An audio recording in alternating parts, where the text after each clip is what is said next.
رات کے پیٹ میں، رات کے درمیانی حصے. تہجد اصل میں جسے کہتے ہیں وہ نہیں ہے کہ جو عام طور پر لوگ فجر سے کچھ دیر پہلے جاگ گئے اذان سے اور جلدی سے 8 نفل پڑھ لیے. یہ تہجد، یہ تو فجر کا ضمیمہ بنا لیا. ہاں نوافل ہے، عبادت ہے، اس کے بھی جو اس کے برکات ہیں وہ ظاہر ہوں گی، جو اس کا ثواب اور اجر اللہ دے گا.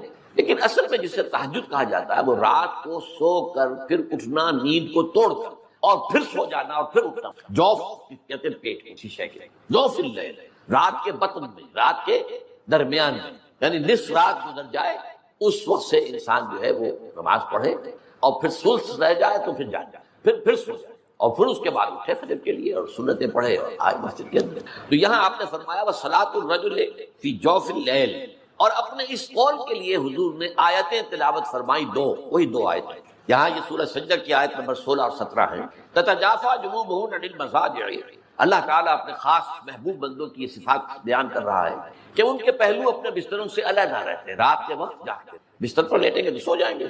تتجافا جنوبہم عن المضاجع یدعون ربہم خوفا وطمعا، وہ اس وقت اپنے رب کو پکارتے ہیں دعائیں کر، خوف کے ساتھ بھی، اس کے مواخذے کا خوف، اس کے عذاب کا خوف، اس کی باز پرس کا خوف، اس کی ناراضی کا خوف، جہنم کا خوف، وطمعا، اور طمع کس کی؟ اللہ راضی، اللہ کے اجر و ثواب کی بھی طمع ہو. لیکن سب سے بڑی طمع کیا ہے؟ اللہ مجھ سے. اس لیے سب سے اونچا مقام یہی ہے، رضی اللہ عنہم ورضوا عنہ، اللہ ان سے راضی ہو گیا، وہ اللہ سے راضی ہو گیا. یہ باہمی رضا ہے، بندہ اپنے رب سے راضی رہے. وہ ہے کہ تسلیم و رضا جو بھی دنیا میں آ رہا ہے اس پر شکوہ، اللہ کا شکوہ زبان پر جو بھی آ رہا ہے یہ میرے رب کی طرف سے، وہ میرا مولا ہے، آقا ہے، دوست ہے، میرا خیر خواہ ہے. اسے معلوم ہے کہ اس شر کے پیچھے کون سا خیر آ رہا ہے، مجھے کیا پتا، مجھے تو شر نظر آ رہا ہے، خیر تو نظر نہیں آ رہا. اس لیے فرمایا گیا کہ ہو سکتا ہے عسیٰ ان تکرہوا شیئا وہو خیر لکم وعسیٰ ان تحبوا شیئا وہو شر لکم واللہ یعلم وانتم لا تعلمون. ہو سکتا ہے تمہیں کوئی چیز بری لگے حالانکہ اس میں تمہارا خیر ہے، عین ممکن ہے تمہیں کوئی چیز اچھی لگی حالانکہ اس میں تمہارے لیے شر ہے. اللہ جانتا ہے تم نے اس کیفیت کے اندر دنیا کی زندگی گزارے، اللہ تعالیٰ آخرت میں اسے راضی کر دے گا، اللہ اس سے راضی ہو جائے گا. خارا کہتے ہیں خیر طلب کرنے. یہ باب استفعال سے جب کوئی آتا ہے، استنصار مدد حاصل کرنا، مدد لینا، استخارہ خیر طلب کرنا، خیر حاصل کرنا. اور اس کی ایک دعا جو ہے وہ ایسی ہے کہ جو حضور نے، صحابہ کہتے ہیں، ہمیں ایسے سکھائی جیسے قرآن، یعنی اتنے اہتمام کے ساتھ وہ دعا سکھائی.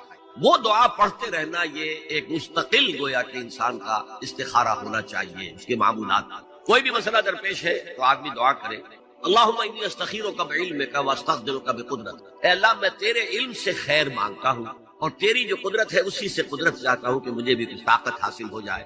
اللہم انی استخیرک بعلمک واستقدرک بقدرتک واسألک من فضلک العظیم، اور مانگتا ہوں تجھ سے تیرا بہت بڑا فضل. اللہم ان کنت تعلم ان ھذا الامر خیر لی فی دینی ومعاشی وعاقبۃ امری، اے اللہ تیرے علم میں اگر یہ کام جو میں کرنے چلا ہوں یا یہ رشتہ جو ہم کو تجویز کر رہے ہیں، اگر تیرے علم میں یہ ہے کہ یہ ہمارے لیے دین اور دنیا اور آخرت کے اعتبار سے بہتر ہے، فقدر ہو لی، تو وہ ہمارے لیے اس کو ہمارے لیے آسان کر دے، میسر کر دے، میسر ہو لی اسے ہمارے لیے آسان کر دے، ثم بارک لی فی، اور پھر اس میں ہمیں برکتیں عطا.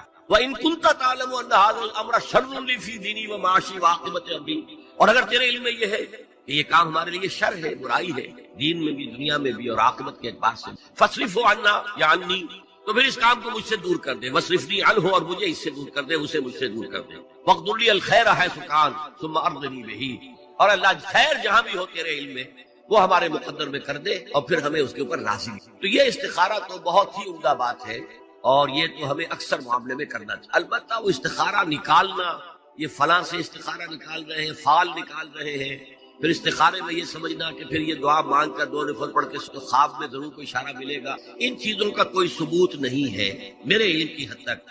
احادیث میں یہ بہرحال اگر اللہ تعالیٰ اشارہ کر دے کوئی خواب کے، ابھی تو بعید بات تو نہیں ہے، لیکن یہ کہ اصل میں دعا استخارہ جو ہے بس وہ ہے اصل استخارہ، اور وہ بہت عمدہ چیز ہے اور وہ ایمان کے عین مطابق ہے کہ اللہ ہم نہیں جانتے تو جانتا. ہم شارٹ سائٹڈ ہیں، ہمیں یہ چیز اچھی لگ رہی ہے، ہمیں پتہ نہیں شاید اس کے پیچھے کوئی بری چیز چلی آ رہی ہے. قرآن نے کہا ہے وَعَسَىٰ أَن تَكْرَهُوا شَيْئًا وَهُوَ خَيْرٌ لَكُمْ وَعَسَىٰ أَن تُحِبُّوا شَيْئًا وَهُوَ شَرٌّ لَكُمْ وَاللَّهُ يَعْلَمُ وَأَنتُمْ لَا تَعْلَمُونَ. ہو سکتا ہے تم کسی چیز کو برا سمجھو حالانکہ اسی میں تمہارا خیر ہو، اور ہو سکتا ہے تم کسی چیز سے محبت کرو حالانکہ اس میں تمہارے لیے شر ہو. اللہ جانتا ہے، تم نہیں جانتے. تو اسی کو کہتے ہیں تفویض الامر الی اللہ، اپنا معاملہ اللہ کے حوالے کر دو. اللہ تو اگر اسے ہمارے لیے خیر سمجھتا ہے تو آسان کر دے، اگر شر سمجھتا ہے تو. جو لوگ اللہ پر ایمان لائیں، کہیں کہ ہمارا رب اللہ ہے، پھر اس پر جم جائیں ان پر فرشتوں کا نزول ہوتا ہے. نہ کوئی غم کرو نہ خوف، خوشیاں مناؤ جنت کی جس کا تم سے وعدہ کیا گیا تھا. اللہ کی ربوبیت پر اطمینان جب انسان کو ہو جاتا، میرا رب اللہ ہے، ربی اللہ، انسان کے لیے نہ کوئی کھٹکا، نہ کوئی خطرہ، نہ کوئی خوف، نہ کوئی حزن. جو کچھ ہو رہا ہے کس کے اذن سے ہو رہا ہے؟ اللہ کے اذن سے. اللہ کے اذن کے بغیر پتہ تک نہیں ہلتا. یہ کوئی اندھا بہرا مادہ نہیں ہے جس سے مجھے کوئی خوف ہو. اندھا بھینسا چلا رہا ہو اس سے تو ڈرنے کا ہر انسان کو ڈرنا چاہیے، نہ معلوم کس کو ٹکر مار. لیکن نہیں، اس کائنات کو چلانے والا ایک سمیع و بصیر خدا ہے. وہ جو میرا دوست ہے، میرا ولی ہے. اللہ ولی الذین آمنوا یخرجہم من الظلمات الی النور. اللہ اہل ایمان کا ولی ہے، ساتھی ہے، پشت پناہ ہے، مددگار ہے، حمایتی ہے. بتائیے جسے یقین ہو جائے کہ اللہ میرا مددگار، اللہ میرا محافظ، اللہ میرا پشت پناہ، اللہ میرا حمایتی، اس کے لیے کوئی خوف ہوگا؟ اس سے کوئی ڈر ہوگا؟ میں مثال دیا کرتا ہوں ایک بہت سادہ، پنجاب کے دیہات کی. تو بڑا چودھری ہے اور کوئی غریب کسان ہے. اس غریب کسان کی کہ جانوروں کو ہر وقت اندیشہ ہوگا چوری کا، کوئی میری بھینس کھول کر نہ لے جائے، کوئی میرا بیل کھول کر نہ لے جائے. لیکن جس کے بارے میں یہ سب کو معلوم ہو کہ وہ جو بڑا چودھری ہے وہ اس کا دوست ہے، اس کی بچیا کو کوئی خوف ہوگا؟ اس کی بھینس پر کوئی ہاتھ ڈالے گا؟ اسے کوئی اندیشہ ہوگا؟ نہیں. کیوں؟ کہ وہ بڑا چودھری، بڑا اس کا یہاں کا سردار، جاگیردار، سب کو معلوم ہے وہ میرا دوست ہے، کوئی میرے خلاف اقدام نہیں کر سکتا. اس دنیا میں یہ چھوٹی سی بات اگر آپ کے دلی اطمینان اور سکون کا باعث بن سکتی ہے تو ذرا تصور کیجئے. میں لفظ تصور استعمال کروں گا صرف اس لیے کہ اس کا ہم جس کو کہتے ہیں ادراک اور شعور کر نہیں سکتے، اگر کے ساتھ کر سکتے. اگر یقین ہو کہ اللہ میرا مددگار اور یقین ہو کہ اللہ ہر آن میرے ساتھ ہے، پھر کوئی خوف کس کا خوف؟ کوئی شے اللہ سے بالا تر ہے؟ کوئی قوت اس سے زیادہ طاقتور ہے؟ کوئی اس کے ارادے کو بدلنے والا ہے؟ کوئی اس کی مشیت کے آڑے آنے والا ہے؟ یہی بات ہے جو حضور نے فرمائی. یہ ایمان کا حاصل ہے لب لباب کہ دیکھو اچھی طرح اس بات کو ذہن نشین کر لو. اگر تمام انسان مل کر تمہیں کوئی نقصان پہنچانا چاہے نہیں پہنچا سکتے مگر جو کچھ اللہ نے لکھ دیا ہو، اور تمام انسان مل کر تمہیں کوئی نفع پہنچانا چاہے نہیں پہنچا سکتے مگر وہ شے جو اللہ نے طے کرے. آپ پھر میں کہوں گا ذرا تعریف کیجئے، اسے فرض کیجئے، اسے سوچئے. اگر اس حدیث پر ہمارا دل ٹھکا ہوا ہو تو کسی سے ڈر ہوگا؟ یہ مجھے نقصان نہ پہنچا دے، یہ میری رپورٹ خراب نہ کر دے، یہ میری انکریمنٹ نہ رکوا دے، یہ میرا یہ نہ بگاڑ دے، یہ میرے یہ نقصان نہ پہنچا دے. اس کا ڈر، اس کا ڈر، اس کا خوف، اس کی خوشامد، اس کے لیے جا کر طرح طرح سے اپنی عزت نفس کو ذلیل کروانا اس کے سامنے. یہ سب کچھ کیوں کرتا ہے انسان؟ جب سمجھتا ہے کہ اس کے ہاتھ میں میرا کوئی نفع ہے، اس کے ہاتھ میں میرے لیے کوئی ضرر ہے، یہ مجھے کوئی غضب پہنچا سکتا ہے، یہ مجھے کوئی نقصان پہنچا سکتا ہے، یہ میرا کوئی کام بنا سکتا ہے، یہ میری کوئی ضرورت پوری کر سکتا ہے. اسی کا نام شرک ہے. جہاں آپ نے یہ سمجھا کہ غیر اللہ کے اندر کوئی طاقت موجود ہے وہی شرک ہے.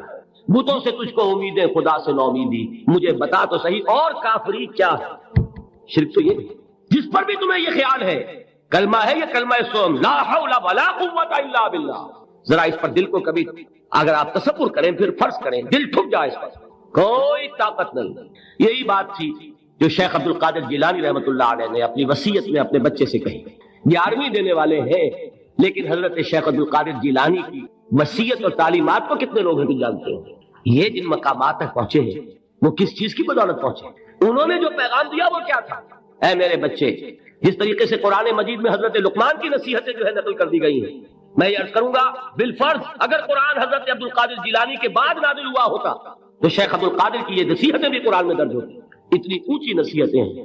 اے میرے بچے، اس حقیقت کو ذہن نشین کر لے، لا فاعل فی الحقیقت ولا مؤثر الا اللہ. اس کائنات میں نہ کوئی فاعل حقیقی ہے نہ مؤثر حقیقی ہے سوائے اللہ. کسی شے میں کوئی تاثیر نہیں اگر اللہ نہ چاہے. آگ جلا نہیں سکتی اگر اللہ نہ چاہے، پانی ڈبو نہیں سکتا اگر اللہ نہ چاہے، زہر ہلاک نہیں کر سکتا اگر اللہ نہ چاہے، کوئی چیز فائدہ نہیں پہنچا سکتی اگر اللہ نہ چاہے. تو در در پہ کیوں سر جھکاتے ہو؟ در در پر کیوں جبیں سائی کرتے ہو؟ سب کے سامنے کیوں ہاتھ پھیلاتے ہو؟ ایک اللہ سے مانگو، ایک اللہ کے سامنے جبین سر پر اپنی جبین رکھو. لا فاعل فی الحقیقت ولا مؤثر الا اللہ. نظر آتا ہے ہمیں کہ پانی پیاس بجھا دیتا ہے، پیاس بجھانے کی صلاحیت پانی میں نہیں ہے، اللہ کے اذن سے. کھانا بھوک مٹا دیتا ہے، بھوک مٹانے کی صلاحیت کھانے میں نہیں ہے، اذن رب میں. دیکھیے یہی یقین تھا. حضرت موسیٰ علیہ السلام کا واقعہ یاد کیجیے. سامنے سمندر آ گیا ہے, قوم دیکھتی ہے پیچھے کہ گرد و غبار کا طوفان. معلوم ہوا کہ فرعون اپنے لشکر سمیت آ گیا. لشکر جب چلتا تھا تیز رفتاری کے ساتھ تو گرد و غبار کا جو طوفان اٹھتا تھا اس کا تصور کیجیے, اور لمحہ بلمحہ وہ قریب آ رہا ہے. پوری قوم نے کیا کہا, اے موسیٰ انا لمدرکون, اے موسیٰ ہم کو پکڑے گئے. قرآن مجید میں تو یہاں وہ باتیں نہیں لکھی ہیں, لیکن تورات میں یہ درج ہے کہ بنی اسرائیل جھگڑنے لگے, دست و گریبان ہو گئے موسیٰ کے ساتھ. موسیٰ نے یہاں مروایا لا کر, اس سے تو ہم ہی بہتر تھے. وہاں کھانے کو ملتا تھا, زندگی تو تھی, بیگار ہم کر رہے تھے, موت تو نہیں تھی. اب جو کچھ ہوگا اس کا تصور کرو, جس طریقے سے ہمارے ٹکڑے اڑائے جائیں گے. تو لڑ رہے ہیں حضرت موسیٰ علیہ السلام. یہ تورات کی تفصیل ہے. قرآن میں صرف اتنا آیا ہے, پریشان ہو کر انہوں نے کہا انا لمدرکون, موسیٰ ہم کو پکڑے گئے. اس وقت موسیٰ کا جواب کیا ہے, کلا ان معی ربی سیہدین, نہیں میرے ساتھ میرا رب ہے, وہ راستہ دے گا. بتائیے کہاں راستہ نظر آ رہا ہے؟ یہ ہے ایمان بالغیب. راستہ نظر نہ آئے تب اللہ پر یقین ایمان ہے. جیب میں پیسے ہوں تب دل کو اطمینان ہے, تو ایمان کس پر ہوا؟ پیسے پر, اللہ پر نہیں. جب وسائل و ذرائع نہ ہو اور پھر یقین ہو کہ اللہ مسبب الاسباب ہے, وہ اسباب کا پابند نہیں ہے, وہ اسباب کا محتاج نہیں ہے, اسباب اس کے محتاج ہیں. اگر یہ یقین ہے تو اللہ پر ایمان ہے, یہ نہیں ہے تو تمہارا ایمان اسباب پر ہے, وسائل پر ہے, ذرائع پر ہے, مادیات پر ہے, اللہ پر نہیں. اس وقت کہاں راستہ تھا؟ کوئی راستہ تھا؟ سمندر ہے اور ادھر سے لشکر آ گیا ہے. کلا ان معی ربی سیہدین. اب دیکھیے ایمان کہہ دینا آسان ہے, ہوا معکم اینما کنتم, جہاں کہیں بھی تم ہوتے ہو اللہ تمہارے ساتھ ہوتا ہے. لیکن اس کا یقین قائم ہو جائے تو زمین و آسمان کا فرق واقع ہو جائے. یہی بات ہوئی حضور کے ساتھ. غار ہے, چھپے ہوئے ہیں محمد رسول اللہ اور آپ کے وہ یار غار ابو بکر صدیق رضی اللہ تعالی عنہ. اقبال نے حضرت ابو بکر کی شان میں چند اشعار شاید صرف, لیکن واقعہ یہ ہے کہ بھاری بھاری نظموں پر اور قصیدوں پر بھاری, طویل ترین نظمیں اور قصیدے ہوں ان پر بھاری. ہمت ابو بکر کی ہمت جو ہے, کشت ملت را جو اب جیسے بارش سے کھیتی اپجتی ہے, ابو بکر کی ہمت اور عظیمت اس امت کو اسی طرح سینچنے والی ہے. ثانیے اسلام و غار و بدر و قبر, وہ دوسرے تھے اسلام میں, دوسرے. پہلے کون تھے؟ انا اول المومنین, حضور کی بات ہے, سب سے پہلا ایمان لانے والا میں. دوسرے ابو بکر. ویسے ہمارے ہاں یہ چلتا ہے اختلاف, حضرت علی پہلے ہے کہ حضرت ابو بکر پہلے ہے, لیکن اس میں بڑی خوبصورت تطبیق قائم کی ہے علماء نے, اور بہت صحیح ہے. چار کے بارے میں فیصلہ ہی مت کرو کہ کون پہلے. ان کی ایک عجیب تقسیم کر دی ہے. آزاد مردوں میں, بالغ مردوں میں سب سے پہلے ابو بکر, بچوں میں سب سے پہلے علی, خواتین میں سب سے پہلے خدیجہ, اور غلاموں میں سب سے پہلے زید بن حارثہ. بڑی پیاری تقسیم ہے, یہ چاروں ہی پہلے ہیں, ہر ایک کے لیے اولیت ہے. اور واقعہ یہ ہے کہ اگر زمانی اعتبار سے تعین ہوگا تو پہلے خدیجہ الکبریٰ آئیں گی رضی اللہ تعالی عنہ. کسی اور سے بات کرنے کی نوبت بعد میں آ سکتی ہے, پہلے تو اہلیہ محترمہ سے بات ہوئی, آتے ہی پہلی وحی ہوئی ہے. ابھی تبلیغ کا حکم نہیں تھا, کس کو بتایا واقعہ؟ ابھی اپنی نبوت کی تبلیغ کا تو حکم ہی نہیں آیا. واقعہ کس کا ہے؟ وہ خدیجہ کا. جب کہا ہے کہ خشیت علی نفسی, مجھے اپنی جان کا اندیشہ ہے, تو کیا جواب دیا خدیجہ نے رضی اللہ تعالی عنہا؟ وہ صدیقۃ الکبریٰ ہے. صدیقات جو ہے خواتین, ان میں چوٹی پر خدیجہ الکبریٰ ہے رضی اللہ تعالی عنہ. اور صدیق جو مرد ہیں ان میں صدیق اکبر ہے ابو بکر صدیق رضی اللہ تعالی عنہ. لیکن صدیقات میں چوٹی. جب حضور نے فرمایا خشیت علی نفسی, کیا فرمایا, کیا عرض کیا, کیسے تسلی دی؟ نہیں, اللہ آپ کو ضائع نہیں کرے گا. آپ غریبوں کے ہمدرد ہیں, آپ مساکین کے تکالیف رفع کرنے والے ہیں, آپ بیواؤں کی سرپرستی کرتے ہیں, آپ مسافروں کی خدمت کرتے ہیں, اللہ آپ کو ضائع نہیں کرے گا. یہ یقین ہے اس خاتون کے اندر. خیر وہ ایک علیحدہ بات ہو جائے گی. میرے دل پر حضرت خدیجہ رضی اللہ تعالیٰ عنہ کی شخصیت کا بڑا گہرا نقش جو وہ کوئی اور ہی وقت اور موقع ہوا تو بیان ہوگا. بہرحال اقبال نے ایک مصرے میں جو چار اولیتیں جمع کر دی ہیں, ہمت کشت امت را چو ابر, ثانی اسلام و غار و بدر و قبر. اسلام میں حضور کے بعد پہلے کون؟ ابو بکر. غار میں حضور کے ساتھ کون؟ ابو بکر. بدر کی رات اللہ کا رسول سر بسجود, وہ جھاڑ, وہ گھاس پھوس کی جو جھوپڑی بنائی گئی تھی, اور وہاں تلوار ننگی لے کر پہرا دینے والا کون؟ ابو بکر. اور اس حجرہ عائشہ میں محمد کے بعد سب سے پہلے دفن ہونے والا کون؟ ابو بکر رضی اللہ تعالی عنہ صلی اللہ علیہ وسلم. وہ جو معاملہ میں سنا رہا تھا غار ثور کا، حضرت ابو بکر بھی حضور کے خیال سے لرز گئے ہیں. آپ کو یاد ہوگا کہ جا کر پہلے تمام جتنے سوراخ تھے انہیں بند کیا. ایک سوراخ رہ گیا تھا جس کو بند کرنے کے لیے کوئی کپڑا نہیں تھا، وہاں اپنی ایڑی رکھی ہے. تب کہا ہے حضور سے تشریف لائیے، اور اپنے زانو پر حضور کو لٹایا ہے، اور وہاں کسی موذی جانور نے کاٹا ہے. حضور کی آنکھ لگ گئی تھی اس وقت. اس بل کے اندر جو بھی بچھو ہے کیا ہے واللہ عالم، اس نے کاٹا ہے. اس کی تکلیف کی وجہ سے ابو بکر کی آنکھوں سے آنسو ٹپک گئے. حضور کے چہرے مبارک پر پڑے ہیں تو حضور جاگے ہیں، معاملہ کیا ہے. ایڑی نہیں ہٹائی وہاں سے، مبادا وہ جانور وہاں سے نکل کر محمد الرسول اللہ کو کوئی گردن پہنچا دے. ابو بکر کی ایڑی ہے، جس طرح چاہے کھا لے، ختم کر دے، جان نکل جائے تب کوئی آنچ آئے محمد پر تو آئے، لیکن جیتے جی نہیں. وہ ہے ابو بکر. حضور کے خیال سے اس وقت حضور نے پھر اپنا لعاب دہن